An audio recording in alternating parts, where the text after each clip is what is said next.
Assalamualaikum warahmatullahi wabarakatuh. Bagaimana kabar anak-anak hari ini? Semoga kita semua sehat dan selalu dalam lindungan Allah Subhanahu wa taala.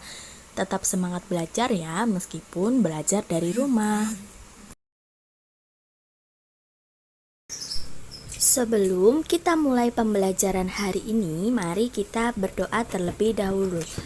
Doa sebelum belajar. Bismillahirrahmanirrahim. Raditu billahi robba wa bil islami dina wa bi muhammadin nabiyya wa rasula. Rabbi zidni ilma warzuqni fahma bi rahmatika ya arhamar rahimin. Hari ini kita akan belajar mata pelajaran bahasa Indonesia tentang kosakata baku dan kosakata tidak baku dan bagian-bagian dari surat undangan.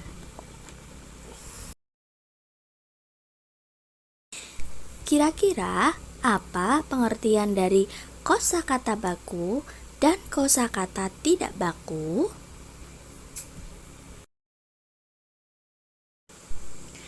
Kosakata baku adalah kosakata yang sesuai dengan pedoman atau kaidah ejaan bahasa Indonesia. Berikutnya, ciri-ciri dari kata baku. Yang pertama, digunakan dalam bahasa resmi. Yang kedua, bukan bahasa percakapan. Yang ketiga, memiliki arti yang pasti. Yang keempat, tidak berpengaruh bahasa asing. Selanjutnya, kosakata tidak baku. Kosakata tidak baku adalah kata yang tidak sesuai dengan pedoman yang sudah ditentukan dalam bahasa Indonesia. Ciri-ciri dari kata tidak baku. Yang pertama, digunakan dalam bahasa sehari-hari. Bentuknya mudah berubah, dipengaruhi bahasa daerah atau bahasa asing, dipengaruhi dengan perkembangan zaman. Hal-hal yang menyebabkan kata menjadi tidak baku. Yang pertama, kesalahan penulisan. Kemudian pengucapan yang tidak tepat dan penyusunan kalimat yang tidak benar. Bagaimana cara kita mencari arti kata baku dan tidak baku? Ada dua cara. Yang pertama, kalian bisa melihat di Kamus Besar Bahasa Indonesia atau KBBI.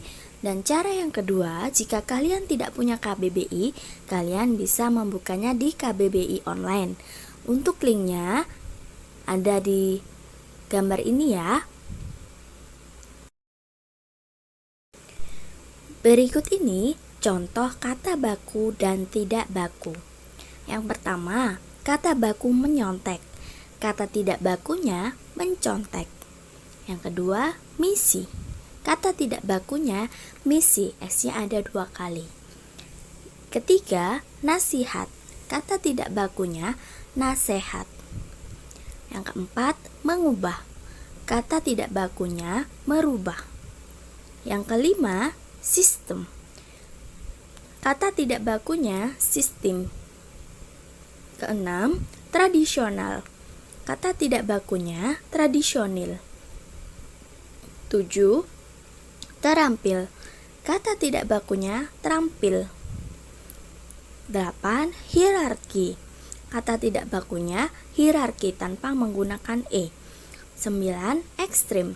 Kata tidak bakunya ekstrim menggunakan I. 10. Telinga. Kata tidak bakunya kuping. Selanjutnya kita akan membahas surat undangan. Surat undangan adalah surat yang berisi pemberitahuan dan permintaan kesediaan seseorang untuk menghadiri suatu acara atau kegiatan. Kalimat yang digunakan dalam undangan harus efektif, singkat, padat, dan jelas. Hal ini bertujuan agar orang yang membaca undangan tersebut paham dan mengerti isinya. Jenis-jenis surat undangan. Yang pertama, undangan resmi. Kedua, undangan setengah resmi. 3. Undangan tidak resmi. Undangan resmi merupakan undangan yang mengatasnamakan instansi atau organisasi dan kedinasan.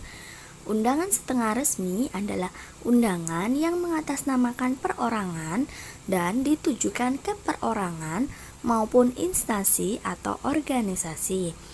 Undangan tidak resmi adalah undangan atas nama perorangan dan ditujukan ke perorangan. Ciri-ciri undangan resmi.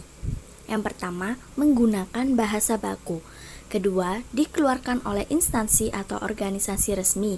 3, untuk kebutuhan resmi. 4, terdapat kop surat. 5, terdapat nomor surat. Contoh undangan resmi ini adalah undangan dari sekolah atau dinas. Bagian-bagian undangan resmi. Berikut ini ada contoh dari undangan resmi. Yang pertama, kepala surat. Yang kedua, tempat dan tanggal surat.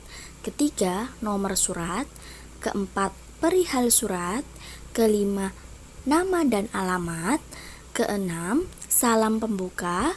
Ketujuh, isi surat. 8. Salam penutup. 9. Pembuat surat. 10. Tanda tangan dan nama terang. Berikutnya, ciri-ciri undangan setengah resmi. Yang pertama, menggunakan bahasa baku. Yang kedua, untuk kebutuhan setengah resmi. Ketiga, tidak ada nomor surat. 4. Mewakili kelompok atau perseorangan kepada kelompok.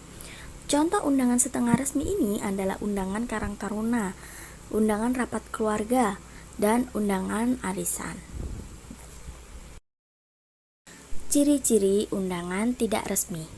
Yang pertama, menggunakan bahasa baku dan tidak baku. Kedua, mewakili perorangan. Ketiga, untuk kebutuhan pribadi. Keempat, tidak ada kop surat dan nomor surat. Contoh undangan tidak resmi ini adalah undangan syukuran, undangan ulang tahun, dan undangan pernikahan. Berikut ini ada contoh dari undangan ulang tahun. Sebagai latihan kalian di rumah, berikut ini ada latihan soal bahasa Indonesia. Kerjakan di buku tulis bahasa Indonesia. Jangan lupa jawabannya difoto dan dikirimkan ke Ustazah ya. Agar pembelajaran hari ini dapat bermanfaat dengan baik, mari kita akhiri dengan berdoa. Doa sesudah belajar. Bismillahirrahmanirrahim. Allahumma arinal haqqa haqqan warzuqna ittiba'ah wa arinal batila batilan wa arzuqna ijtinabah. Shadaqallahul adzim.